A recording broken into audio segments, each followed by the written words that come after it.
Fresh kabisa. Niko vizuri alhamdulillah. Dakika 90 moto na nzuri kabisa. Pengine mchezo kwa upande wako ulikuwa ni mchezo wa namna gani? Ilikuwa mechi ngumu, lakini kwangu ilitunyima magoli tangu dakika ya kwanza kwa sababu sikuona dhamira ya dhati sana ya kupata goli. Ubunifu ulikuwa mdogo kwenye eneo la mwisho wanapovuka mstari kwenda mbele.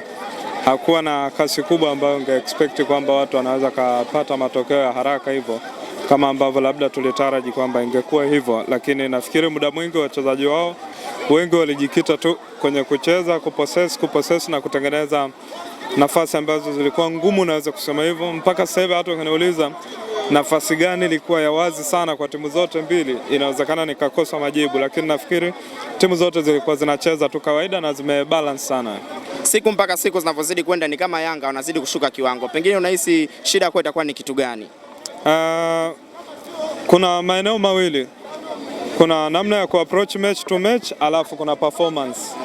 Ukifanya comparison ya numbers, wale waumini wa numbers, utaona Yanga msimu amekusanya alama nyingi kwenye idadi ya mechi kama hizi kuliko msimu uliopita. Lakini ukija kwenye comparison ya performance, kile ambacho tunakiona kiuchezaji, kuna kitu ambacho kimepungua hasa kwenye hizi mechi kubwa. Ukiangalia leo Yanga dakika ya kwanza mpaka dakika 33 Yanga hakuwa ameshambulia kabisa golini kwa Azam. Amekuja kushambulia dakika 33 mpaka dakika 40. Baada ya kushambulia pale akapumzika, dakika 43 tena akashambulia tena, lakini baada ya hapo kipindi cha pili ameshambulia dakika 63 mpaka dakika 70. Baada ya hapo hakukuwa active zaidi ya hizi dakika mbili za mwisho. Kabla ya zile za mwamuzi ndo alionekana kushambulia, ndo likatokea ile concussion ya Dube na whatever, lakini in fact hakukuwa na mashambulizi mengi sana. Sasa inawezekana kuna vitu viwili hapo. Inawezekana Yanga kwenye mechi hizi kubwa wanacheza kwa kujilinda sana ama wanakuwa waoga, sijui. Lakini kitu ambacho kinaweza kaonekana ni kwamba mwalimu anahitajika kufanya kazi ya ziada kuscrew performance hii, kwa sababu kama utaendelea kucheza hivi dhidi ya Azam unacheza low block, na kwenye muda mchache ambao Yanga walishambulia golini kwa Azam walionekana pengine wanaweza kashambulia wakawa hatari kuliko zile mara nyingi ambazo Azam wamepossess sana mpira leo, lakini level ile ya kushinda ama level ya kupata matokeo nafikiri ilihitaji zaidi ubora wa Young Africans zaidi ya ule ambao wameonekana leo. Absolute, yani hiyo inahitaji sasa uwe huna uwezo hata kujisimamia kuvuka barabara ndo utapinga, lakini mechi hii ya Simba Yanga walizuia sana. The same hata kwa mechi ya leo Yanga wamezuia sana.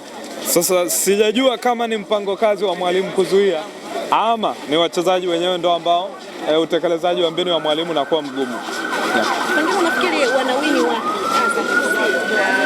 hasa Majani wa ligi kuu Tanzania bara wanaonekana kuwa na viwango vizuri hivi karibuni? Nafikiri ni confidence tu, kwa sababu kama una nafasi ya kupossess mpira unaweza kupossess kwa kiwango kile. Ilichobaki ilikuwa ni namna gani unavyokuwa mbunifu. Lakini Azam pamoja na kupossess mpira kwa kiwango kubwa, ungeuliza goli la Azam litatokea kwa nani ama litatokea wapi, nafasi gani ambayo Azam ameitengeneza nafasi rahisi, bado ilikuwa ni changamoto. Nafikiri mwalimu pia Flora Ibenge atakuwa amestruggle namna ya kuwafanya, kwa sababu kwa mfano alivyoingia Jean-Jacques Ngita, sina kumbukumbu kama kuna movement yoyote ambayo ameipelekea ambayo pengine ingeweza kubadilisha kabisa mchezo. Kwa mfano leo ukiuliza nafasi gani ambayo Azam angepata goli, utasema labda ni ule mpira wa kuchipu ni mrefu aliopiga Faisal, si ndio? Lakini kinyume na hapo huoni nafasi clear ambazo zilikuwa zinatengenezwa ambazo unaweza kusema hasa hapa tumlaumu striker. Yaani kila timu ilikuwa inacheza na ilivyofika dakika kama ya 79 kila mtu ilikuwa aheri hata sare. Matokeo ya aheri hata sare yalikuwa yanaonekana hapa. Anaikaba timu. Siwezi kusema hivyo kwa sababu si kila siku ataperform. Kwa nafasi yake unategemea zaidi goli. Lakini mipira mingapi ambayo amelishwa ambayo tunaweza tukamlaumu? Kwa sababu alivyokuja kusimama alisimama kama mtu ambaye anasubiri mpira wa kulishwa. Lakini mpira gani ambao amelishwa ambao tunaweza tukamlaumu hata mmoja tu? Utakubaliana na mimi hamna. Kwa hiyo sioni maajabu yoyote ambayo tungeweza kusema tunatarajia makubwa sana. Kama lingetokea goli it's okay, ni football, lakini mechi hii pengine kwa lugha ya kimtaani wanasema ingechezwa hata dakika 120 goli lilishakuwa gumu hapa. Faisal Salum anaonekana kuwa ni mchezaji gumzo sana kwenye hii michezo mikubwa. Pengine ni mchezaji wa namna gani na unamuona wapi kwa kiwango chake?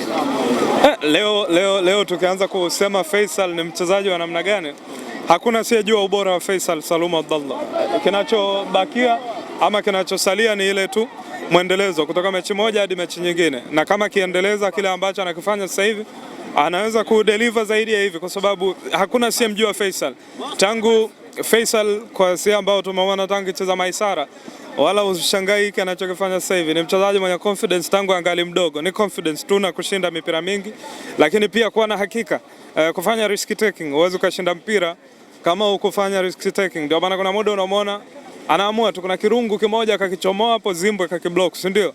Huyo ndio Faisal ambaye wengi tunamfahamu. Yaani mtu yote anayemjua Fei kumuuliza sifa zake kuacha popote anapiga. Kwa hiyo sikushangaa hata performance aliyoonyesha leo wala mechi kubwa. Always Faisal ana deliver. Pengine nikikwambia uchague man of the match kwa upande wako ni nani na kwa nini yeye? Nimeona amepewa Faisal, lakini kwangu ningempa James Akaminko kama ni Azam FC, lakini kama ni Young Africans nafikiri Juko Abuya alikuwa na mechi nzuri sana.